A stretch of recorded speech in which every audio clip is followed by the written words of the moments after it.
What's up, creatives? I think I fixed my biggest problem with the C70. I made it full frame.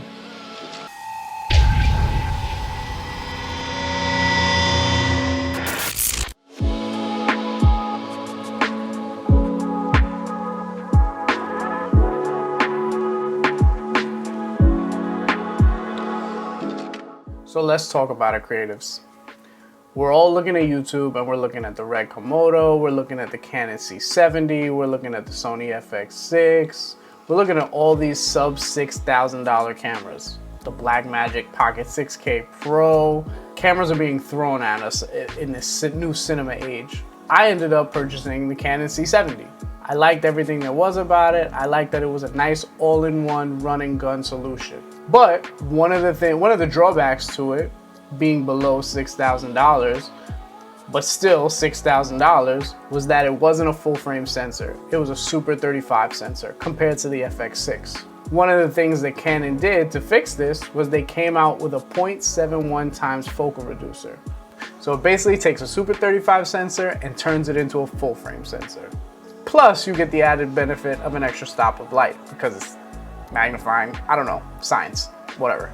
Anyway, so let me take you through the differences I saw with the focal reducer and without the focal reducer. I also tried out the focal reducer on my Canon EOS R because, you know, in 4K it crops. So I'll show you the differences in that too.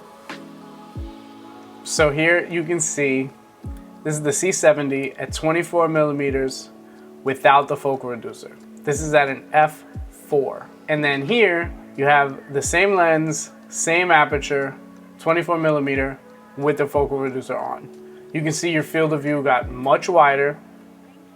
You get an image that looks about a 24 millimeter, and you can see that the image is actually brighter because it brought in that extra stop of light.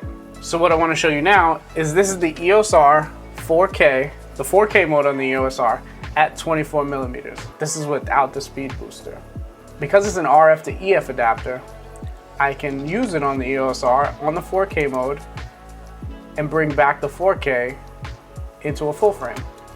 And this is that same EOS R, no change in settings, still at 24 millimeter. And you can see your field of view is much wider. You're getting a 24 millimeter equivalent view. And you can see, because of the highlights in the skies, there's an extra stop of light. Now what I want to show you is the C70 at 24 millimeters, but I had the camera set to f4. I'm using the 16-35 f4 lens, but because of the Speedbooster, I'm able to change it to 2.8 because the camera recognizes that there's an extra stop of light because you're using the adapter. So it lets me switch it to 2.8, and as you can see, I got a stop brighter. So as you can see, there are benefits to the adapter. You're getting a full frame equivalent, so now you're not shooting on a Super 35, and you're getting that extra stop of light. Some of the downsides, because it's magnifying the image, the autofocus is actually reduced by 40%. The frame of the autofocus is actually reduced by 40%. But on the C70, it shows you where your autofocus will be enabled, and it actually doesn't seem like 40%. That's what Canon tells us, but I think it's about 75% of the screen. So honestly, if you're having a problem with the autofocus while this is on there, you're not framing right, because there's no reason you shouldn't be able to use the autofocus within the frame that Canon's giving you.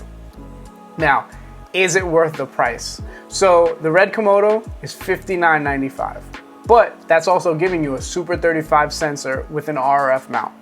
The FX6 is $59.98. That's gonna give you a full frame sensor already. And the C70 with the adapter is $60.98.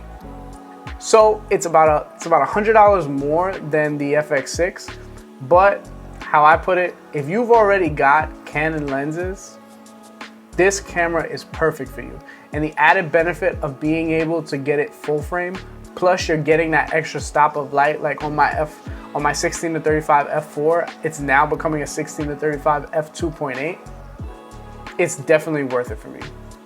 So if you have any questions, please leave me a comment down below. If you liked the video, please like, subscribe. I'll see you guys later. Peace out, creatives.